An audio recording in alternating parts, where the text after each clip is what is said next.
All right, and welcome to our first round here of the Modern Super League week number 2. We have none other than Nathan Stoyer up against Carmen here. And kicking it off, we got Carmen starting it off.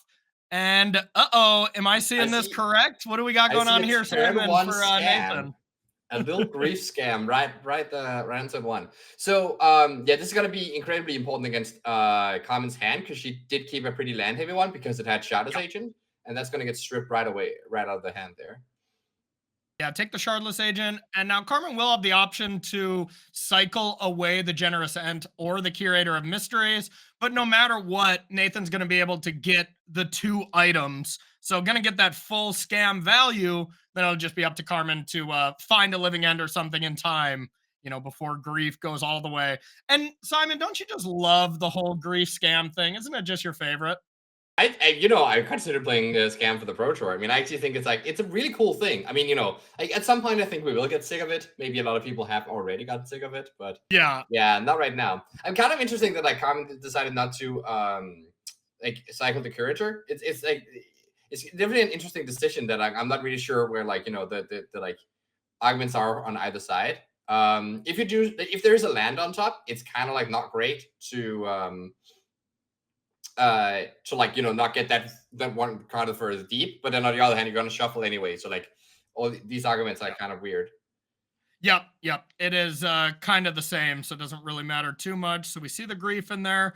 And then follow-up stuff for Nathan still has a Thoughtseize to maybe take another future card. It's kind of awkward when you time it, because now at this point, Carmen is just really looking for, the top of the deck to treat her right. Yeah, this is basically just going to be can Carmen top deck a Cascade spell before she dies? Yep. And of course, having a deck Okay. full of cycling cards helps, but the August Bowmaster is going to be an actual threat against a deck full of cyclers. Yeah. So is that why you just always kind of cycle right away here before there's a chance for Nathan to go land 2? Or yeah. Well, we'll see if Nathan goes for it here to go for the Thoughtseize here. It's definitely interesting to do the more a pressure play of Orchid Bowmaster. You can also dash Ragavan and Thoughtseize, or you can just cast the Ragavan for one and then Thoughtseize. Yeah, oh, it's tempting either way. I can totally see any of the plays here from Nathan. We know with perfect information what the correct play would be here. And of course, Nathan does as and well. He goes for it. Yeah, just not giving her any breathing space.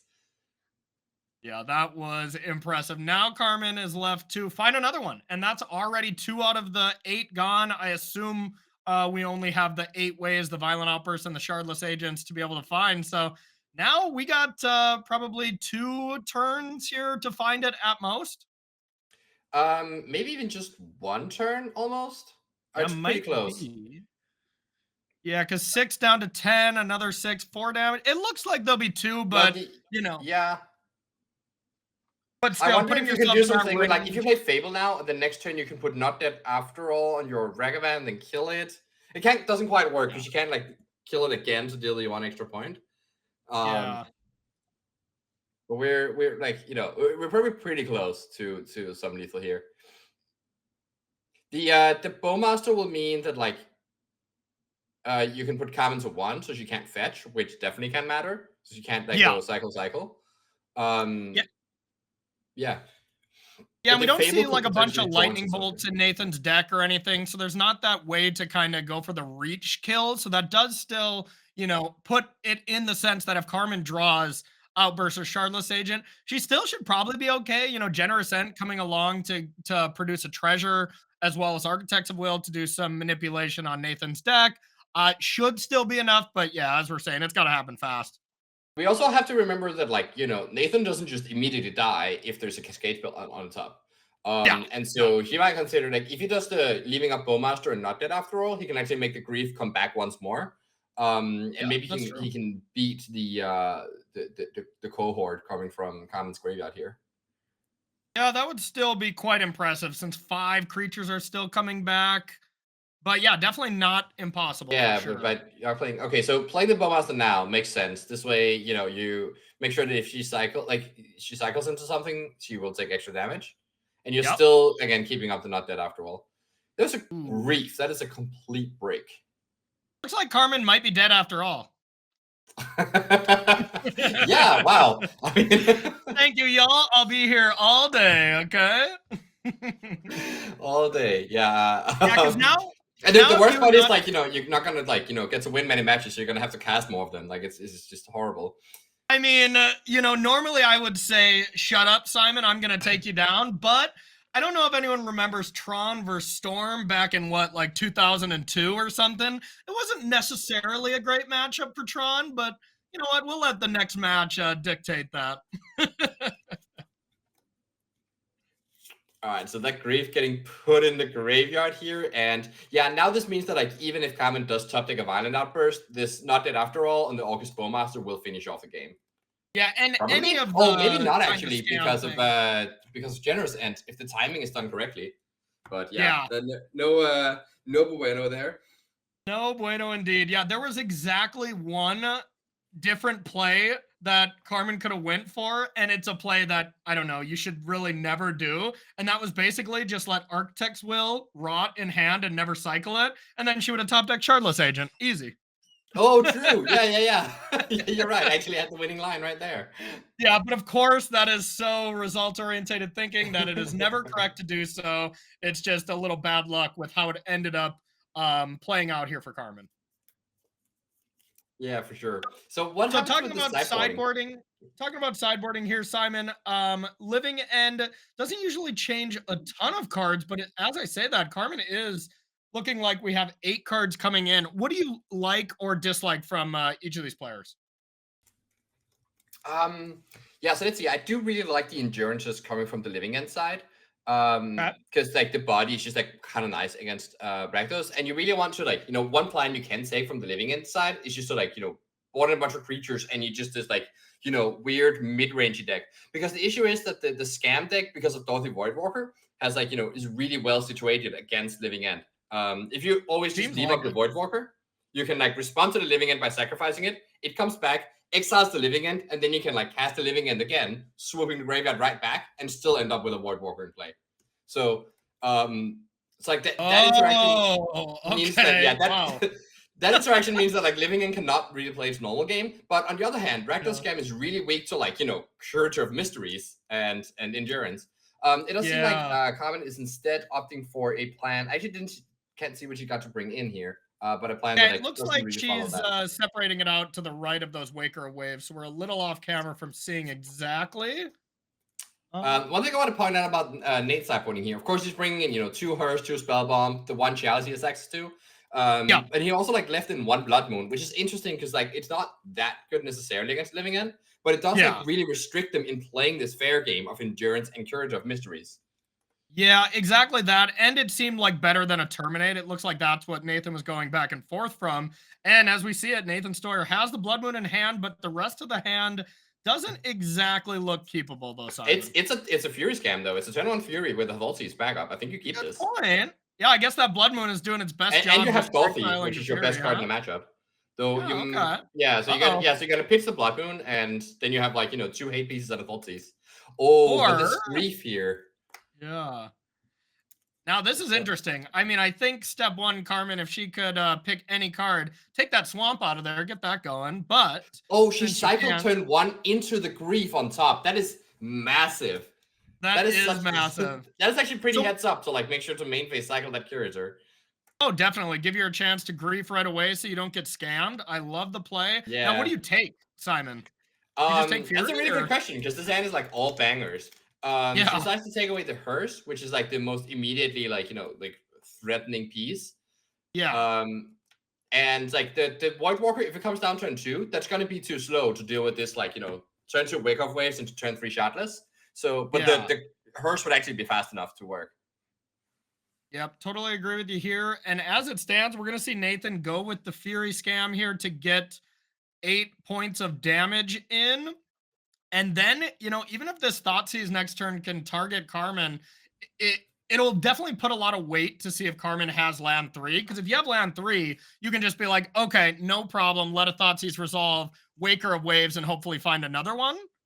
Yeah, it's definitely very interesting here. Because I actually wonder if like Carmen was supposed to like have taken the Thoughtseize for this reason, and then got super punished by Nate Strawstep here. But yeah, so it seems like we're in, once again in this like, bind of like, Carmen is gonna lose her her Shardless Agent and needs to just find another one before she dies. Of course, here the pressure is quite a bit better. And now it's interesting if if Nathan does go for the Thoughtseize, if you want to just Waker of Waves, or if you just want to double land cycle, make sure you have the land to find it.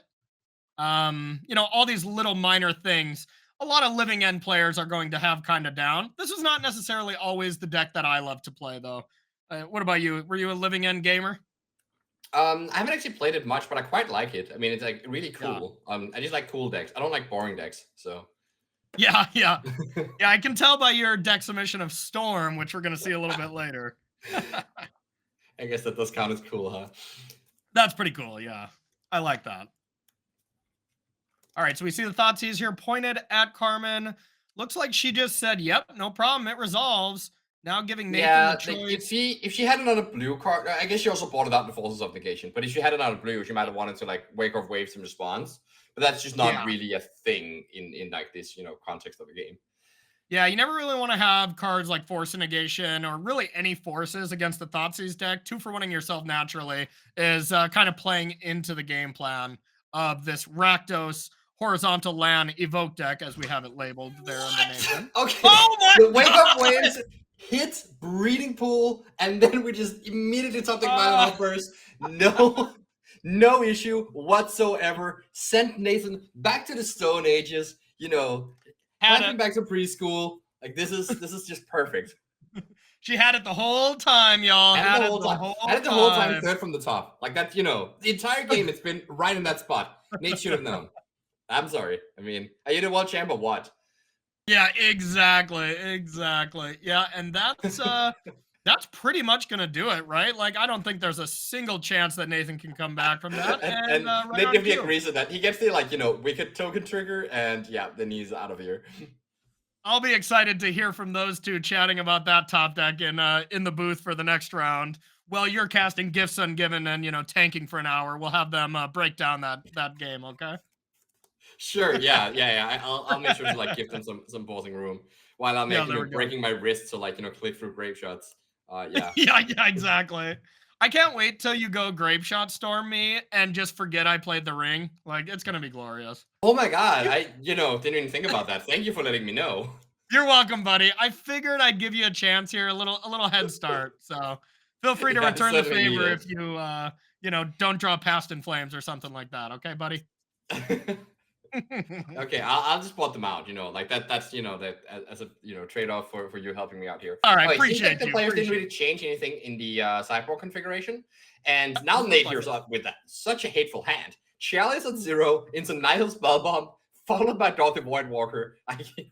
Are you gonna be able to beat this, Carmen? Is what he's asking. And this isn't she might be able to with some of the if you can just hardcast some creatures because I assume this a Voidwalker is gonna get lost to a grief. Maybe even there'll be a double grief here. And that leaves Nate with not much pressure. Yeah, it's gonna be a double grief with this second black card drawn for turn. Probably, right? Or maybe you don't care about the second grief and you just fire something, right? Fire. Yeah, true. You also have to fire eyes to kill something. So you can definitely. I also think Carmen has one copy of the blue-black filter land, which would be a very good draw to enable this grief to be played. Or enable the Architects of Will for that matter. So these are the types of games where you can really see the advantage of having a more mid-rangey plan with the living end deck, more creature heavy, because you can actually battle through these hate heavy draws. The scam deck even though it is kind of in a mid-range space, it isn't really a mid-range thing. It doesn't have great top decks. It has a lot of bricks. So once you can weather the early storm, you're often in a much better position to try and play a slugfest game against them. Definitely. But Modern is also one of these, one of the formats where these sideboard hate cards are so impactful that these Chalice and Nihil Spellbombs are just going to be so difficult for Carmen to get through to enact the normal game plan. So I'm with you. I want to start looking to be like, yeah, if I see 2 hate pieces that stop me from cascading and bringing back any creatures, well, let me introduce you to a 4-mana 4/4. Your turn. Yeah, exactly. Like, it's so good. Okay, so she does like decide to not use the grief here, instead opting to like try and fire the Dorothy Voidwalker instead. Yeah, I love that, and I like griefing away the flash threat, so Nathan can't make this turn as awkward as possible for her. Now we're just gonna see Dothy. You know, Carmen's gonna be able to mountain cycle and then just kill that Dothy immediately next turn. I like that play. Once you allow Bowmaster to go, more than likely it's still gonna end the exact same way, but Nathan could draw something that would make him not want to cast it and add for some bit of annoyance. Yeah, I definitely think this like is a way for you to like utilize your hand better. It's also like something worth noting is that like you might think that like Nate was supposed to like board out his sort of terminates. He definitely like shave some of them, but they're actually pretty good at like supporting your hate pieces because like they kind of like stop the other half of the living end deck.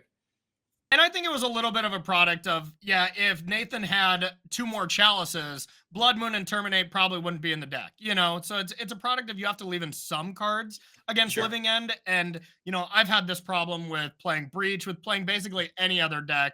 Sideboarding against a deck like Living End, where you just have a ton of inherently bad cards or at least really weak cards. You just can't take everything out, kind of similar against Tron, where you're specifically trying to deal with one type of a game plan. Oh, interesting. So instead, like now she just remember, instead of using fire on the Void Walker, she decides to hold on to the fire ice, probably so that she can she can cycle the ice and like try and dig towards something. Or alternatively, when she gets to 5 mana, she can ice the Nihil Spellbomb. I mean, she also needs to get rid of the Chalice in the first place. Chalice, yeah. But yeah, so there's like multiple obstacles here. This Wake Waves is going to be really nice at like well, I mean, I guess it just finds another card. It's probably just going to find a land or something. Yeah, she might even pass more here. than There's likely. not really a rush. It's interesting to see if we want to do any cycling now to hit land drops or anything. Looks like Carmen's not interested, just fine playing a slow game and kind of acting at instant speed at the end of Nathan's turn for everything. Yeah, exactly. You get a little bit more information this way. It just makes it like you're not like hungering so much to like hit your land drop next turn. I mean, the only punish is if you hit specifically the filter land and also another land. Like then, yeah, you're gonna cut yourself off from playing your grief.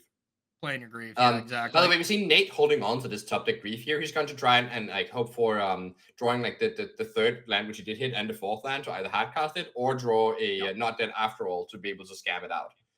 Yep, there we go. Now, but of course, Carmen keeping up this fire ice is like double duty because it also like means that it's harder to get grief. Yeah. It was going to be interesting there to see if we were going to see like ice at upkeep to prevent 4 drops or maybe even 3 drops, let's say Nathan top deck Fable the Mirror Breaker or something, but going to get, relatively rewarded here by holding on to it because fire seems a lot more appealing on a Ragavan as well. The deal 2 aspect and get the treasure is not that meaningful from Scam against Living End, but the fact that in this kind of game where there's a lot of resources being given away to just prevent these hate cards, Ragavanning into something like Architects of Will might be devastating to just cast from Nathan's side. Yeah, true. I mean, it really doesn't take much for like it's really going to be a scrappy game. I wonder actually if Carmen like yeah, exactly. I think she might value the ability to cycle so much that she'd rather just tap down the Ragavan and draw a card rather than just kill it with the ice. Because like she really does need to like find like hit her land drops and find some big boys. The end especially is like something that's going to be very important here, and she's like not that far off from casting the end as long as she like keeps the card flow going. Yeah, that's true. And as I am looking at Carmen's list here, you're right. There is only one Sunken Ruins. There's no way to fetch out a black source. This is a teamer deck to its core. So, you need the one Sunken Ruins to cast Architects of Will or Griefs.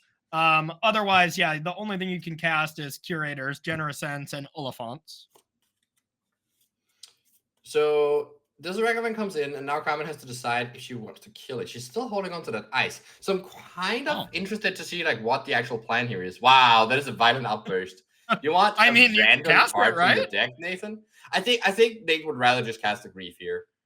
It's interesting though. No, I like this. I like getting the value here because you're gonna. Wow. Nathan doesn't have a lot of removal spells, so he's not gonna have that many dead draws like Ragavan's probably. How about a second Ragavan? Does that count as a dead draw? Okay, that was actually like a big win for Carmen right there. Because that was huge. The Grief coming down would have like forced her hand on the Fire Eyes, and like I guess the rest of the cards in her hand aren't that good here. I guess Carmen's plan right now is just lay out the Shardless Agent to block the Ragavan while still keeping up Fire Eyes. Yeah.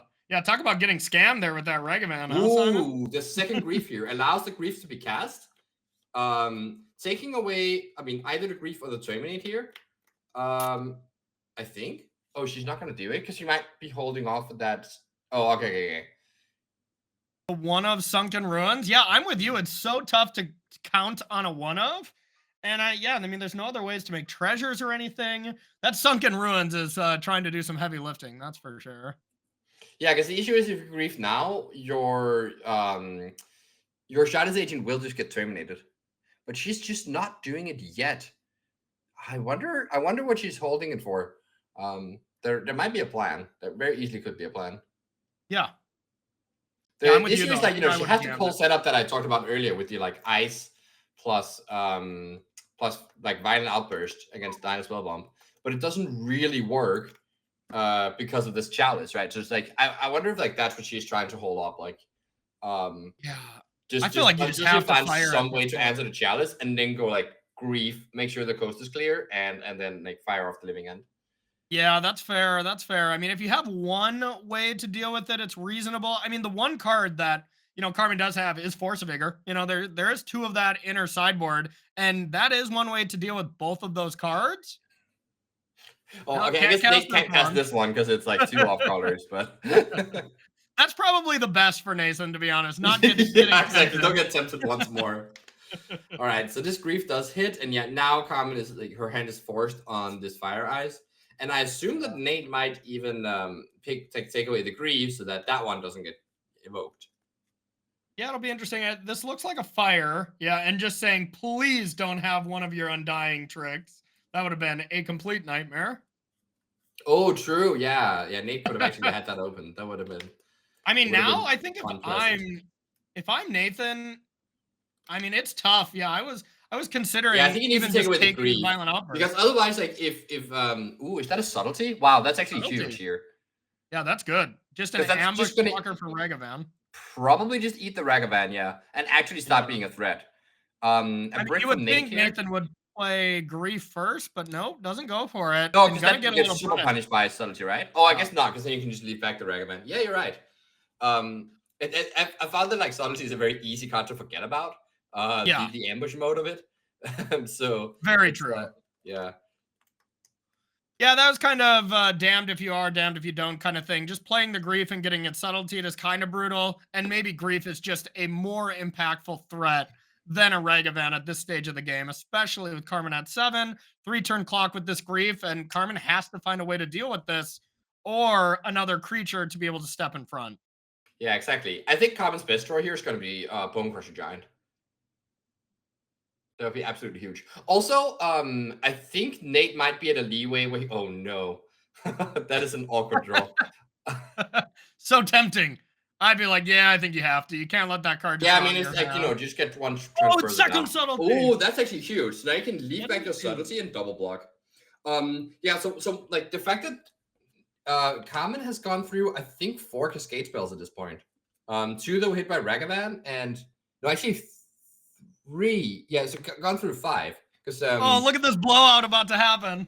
Oh no, the Grief from the top. Wow. Wow. Oh, that's pretty cool. Okay, so that's like, there's at least something that resembles stabilization. Not really, because this Grief is going to come down next turn. Still be a threat, but like, we might have time to like draw, land into like End or something like this. But yeah, I think maybe Nate at some point, like right now he doesn't feel desperate, but he might be able to like crack the spell bomb because so many of Carmen's Cascade spells are gone. Yeah, that's what I was thinking as well, is like if Carmen has Grief in hand, plays something else, maybe even land 6, something like that, then popping a spell bomb seems pretty safe because Carmen's going to have to top deck Foundation Breaker or Force of Vigor into Cascade Spell to actually turn it on. But I could also see just Nathan being ultra conservative and just never giving Carmen a chance to cast Living End, because that is really the only way that I really see Nathan losing this game. Ooh. Oh, that's so awkward. That's the wrong order. You wanted to draw the land. Yeah, you know there's a grief coming right now, so I think you're just forced to cycle this Generous End and find a shock land. Are. And it is just a forest cycle, so I mean you can't get any specialty lands like the one of Ottawa or anything like that. I think there's only like one breeding pool left for it to get. Yes, one stomping ground, one. Yeah, there's just one more breeding pool. You're exactly right. Yeah, I think I would have liked to to see it in the main phase, because that would allow you to top deck another Generous End. Yeah, and you still have the ability to top deck a second Generous End. Well, and play it, but... you just gotta have to take some damage. Yeah. Yeah, you're taking 2 for no reason. I would have been with you. I would have done it as well, because there's no way that Nathan's gonna not play it. It's a 2-turn clock, so I'm with you. I think that was a small misplay as well. Oh no! We can write this stuff, huh? And now all of a sudden, because of that, minor decision on Carmen's part, Carmen is now at 3 versus 5, and that is a big deal. Yeah, and that's like a single removal spell here. This is a very tempting spot for Nate to crack the spell bomb, because if he hits Fury, he wins the game. Yeah, Fury or Terminate or Bolt. I don't think Terminator Bolt are in the deck for what it's worth. And there's the Fury. Boy. Wow. And to be fair, if this Fury was going to be drawn anyways, even if Carmen was at 5 versus 3, I don't think she has a chance to win this match anyways. But it was still the absolute Punisher case to make the game over immediately. I think actually it does buy time because of the food token as well. It buys another turn. Oh yeah, that's fair too. And it still would have been tough attack into Generous Fury and Green. So if she top decks like another creature, that's actually that would actually be enough to stabilize there.